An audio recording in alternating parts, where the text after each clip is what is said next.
Well, hello everyone, and welcome back to the Uncanny podcast. Well, once again, we have a special series of podcasts produced by my students.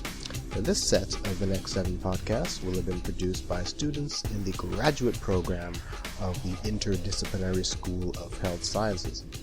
The first episode is brought to us by 4 very bright young women named Lynn, Andriane, Jennifer, and Katrina, and they've decided to analyze a paper called The Uncanny Return of the Race Concept, which was published in 2014 in the journal Frontiers in Human Neuroscience.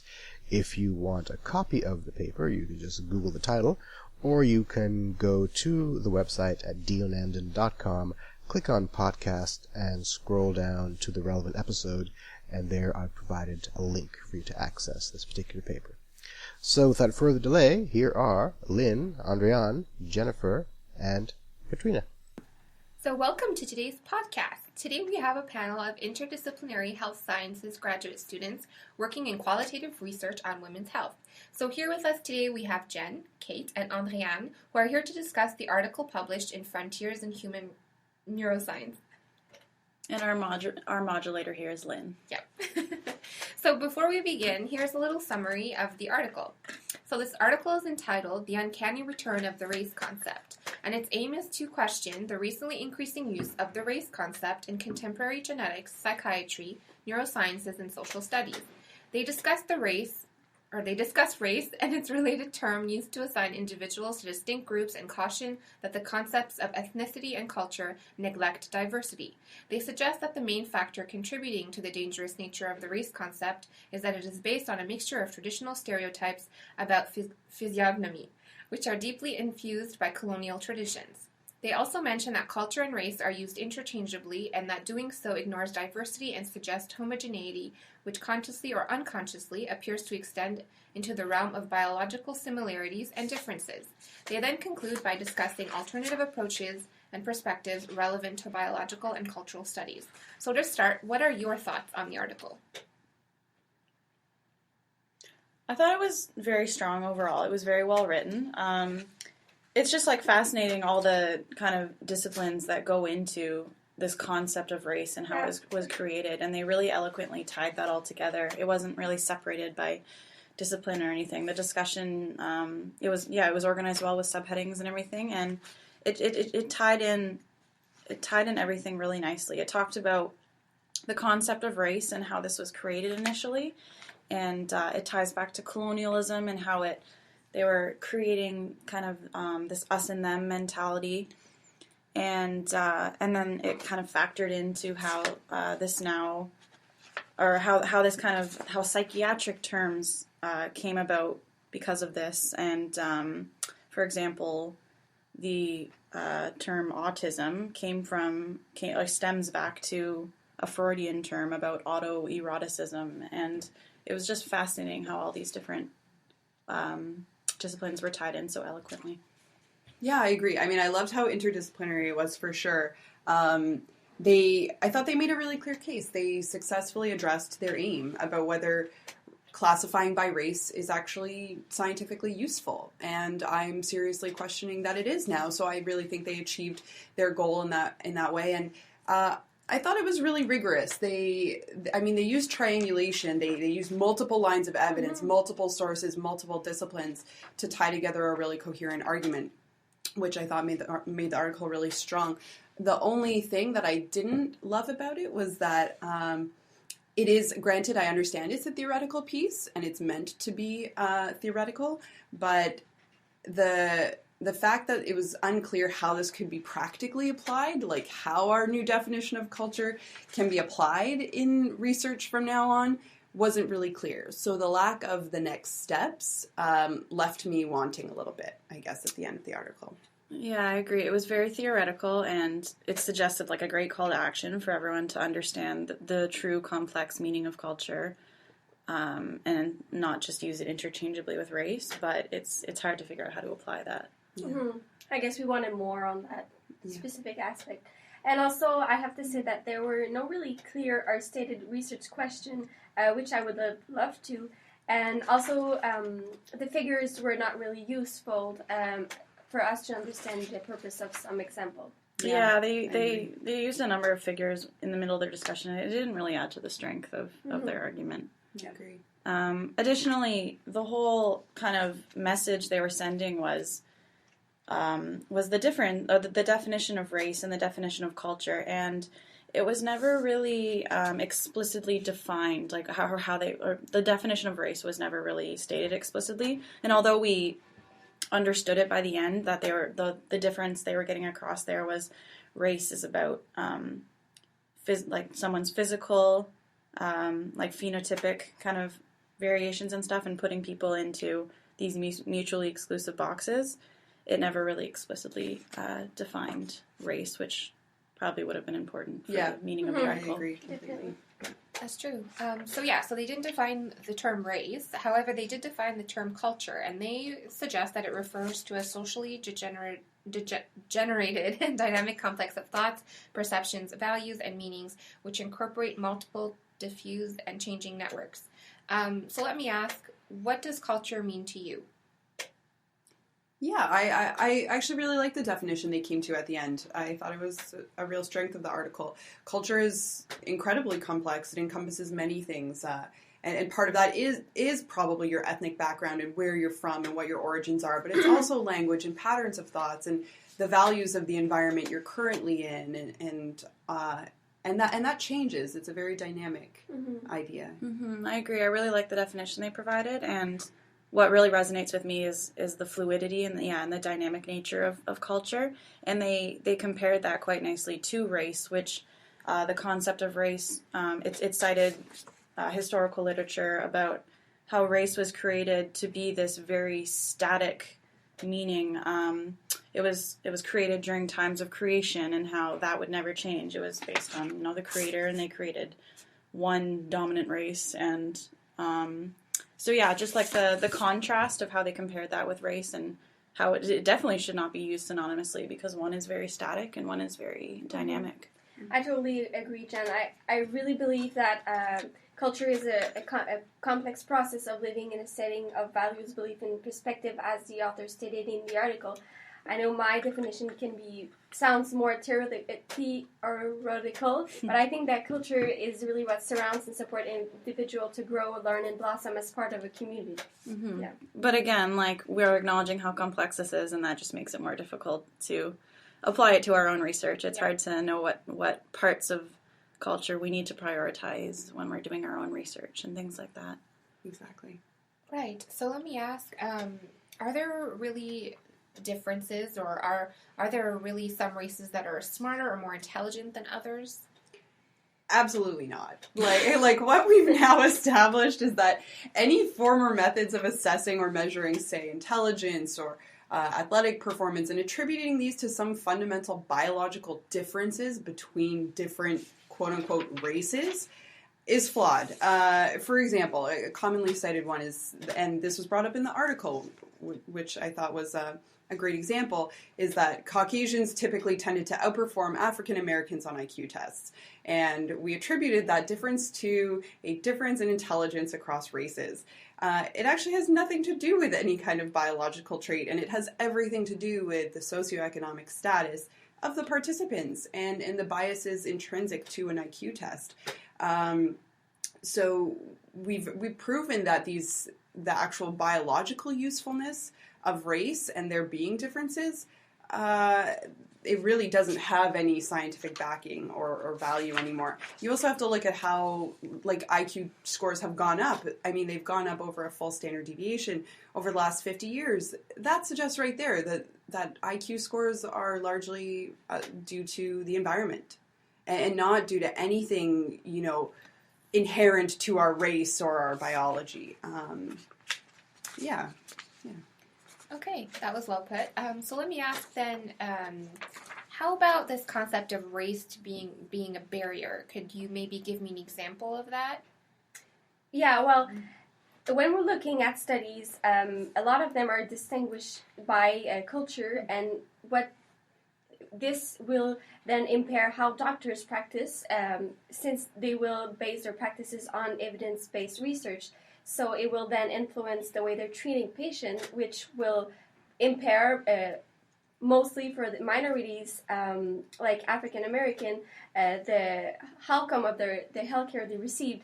So in terms of treatment access or adherence to treatment, it can really have a big impact. So I totally believe that social exclusion in healthcare settings is frequent but totally inappropriate. And again, in this case, when we're talking about research based on cultures, it's definitely a proxy term for race. Mm-hmm. Yeah. Yeah. Okay, so in the article they state that there's no neutral or harmless use of the race concept. So what are the larger impacts of using race classifications? Yeah, I mean, I think we've seen this in countless examples throughout history, and this is why we need to take an interdisciplinary approach to this topic, because it's so complex. I mean, you look at even just how socially constructed race is. It's really something of our own creation. Like, for example, when the Belgians colonized Rwanda, they basically separated out the individuals that lived there for census purposes. And they wanted people to identify and fit into these nice, clear categories. And the way that the Belgians decided to divide these people was based on their wealth, ultimately the number of cattle that they owned, and physical traits like the length of their nose. And this was a large contributor to establishing the racial or ethnic groups that we now call the Hutus and the Tutsis in Rwanda. And this had devastating impacts, ultimately culminating in a genocide of one of these ethnic racial groups, however you want to define that. So we can't underestimate the impact that this has of us constructing these racial definitions and still continuing to apply them today in our research. Okay, so you've all made some interesting points. So let me just throw out this question. So why is culture important in research? I think, again, we go back to this idea that race and culture are not synonymous. And I think we've made a really good argument, as the article has, that race actually doesn't really help us in research. And in fact, it can only be quite destructive. But culture can be helpful. It does really impact the decisions that we make, the way we think. And these are all important considerations in research. Mm-hmm. And the article does state that it is important to take into account cultural practices as well. Although they're saying it's that race is definitely not what defines and separates populations necessarily, that it is important to take other things into account. They give an example of grapefruit consumption as a cultural practice and how that influences response to treatment and affects drug plasma levels and things like that. So it is important to take certain aspects into account about a culture's way of life and things like that. Yeah, agreed. Okay. So the article is entitled "The Uncanny Return of the Race Concept." So what's your opinion on this return aspect of the race concept? Well, just from the beginning, even though the Association of the American Physical Anthropologists rejected the utility of race in research in the late in 1996, I truly believe that its use has been maintained throughout those years. I don't think it's because a specific discipline rejects its use that the others were not using it. So consequently, I believe that use of race in research, whether it was discriminatory or racist or not, it has been part of study designs for forever. Mm-hmm. I don't think it was the strongest choice of a title as the overarching kind of theme of the article. I think we're all kind of in agreement that, yes, although it was in the 90s really kind of discussed that the term race shouldn't be used, the mentality never went away. Instead, just the creation of all these proxy terms came to be in research. So it never really went away to return, as the title states. Mm-hmm. Yep, I completely agree. I mean, it's to act like it disappeared off the map, and just because we recognized that it has no biological usefulness, I think is a little bit naive, and perhaps was not the most appropriate way to go in terms of the title and direction of the article. Mm-hmm. Yeah. Okay, so some of you threw out this word interdisciplinary or interdisciplinarity from like the article or how the article came to, I guess, touch on these different disciplines. So can you tell me a little bit about how the article really touched on the term or the aspect of interdisciplinarity? Well, at the end of the article, they're talking about pharmacokinetics, which is, I think, a fabulous example of what interdisciplinarity is can be applied in research or also in healthcare settings. So pharmacokinetics is an approach where like treatment is individualized to patient rather than categorizing the patient in order to give them the best treatment that fits to the patient. So the implication is that we do a individual genetic profiling to then administer the most suited treatment for the patient based on his metabolism and lifestyle. So we do consider culture when doing pharmacokinetics, and it also includes a number of various disciplines like genetics, pharmacokinetics, bioinformatics, and medicine. And the result of all this interdisciplinarity process is personalized medicine, which I think will emerge a lot in the future years. And yeah, just to add to that, personalized medicine, like if it's going to be successful, it needs to be interdisciplinary. It needs to tie in so many different tracks in order to have accurate screening tests and things like that. Okay, so we kind of pointed out some maybe negative things about the article, but what are the wider implications of the study's findings, do you guys think? I think it's hard to say at this moment in time. I think now we're all sitting here as newer researchers trying to grapple with this article and figure out what to do with it and how we might apply it in our own research. I think it's all really made us realize how much we do classify. We purposefully select our participants a lot of the time based on belonging to a particular race or a particular ethnic group, which is so fascinating to me now that we choose to approach our research in this way and categorize people this way. And and we never really gave any thought to it before. It was kind of just an automatic. And it is in a lot of fields of research because, you know, the goal is you want a homogeneous sample. But you really need to critically think about what definitions or what exclusion and inclusion criteria will give you this homogeneous sample and why we choose to define our study populations by a race or by a certain cultural aspect.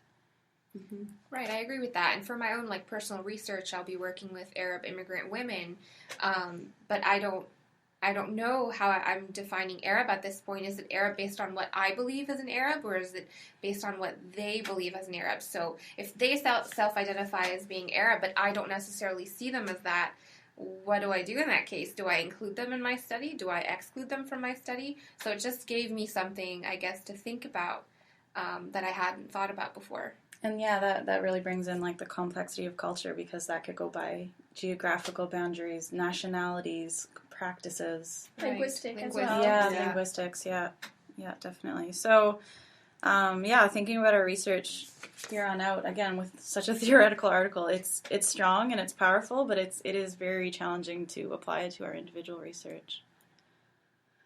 But in conclusion, a very strong article, and it's just so important for researchers to be aware that the concept of race was created centuries ago, and it was always created with this, it was always associated with negative connotations and has this static meaning to it, and researchers need to be aware that we can't be trying to squeeze our target populations into these mutually exclusive boxes based on physical traits and phenotypic variations, because we're creating these imaginary borders that don't necessarily exist. These cultures aren't homogeneous based on certain characteristics.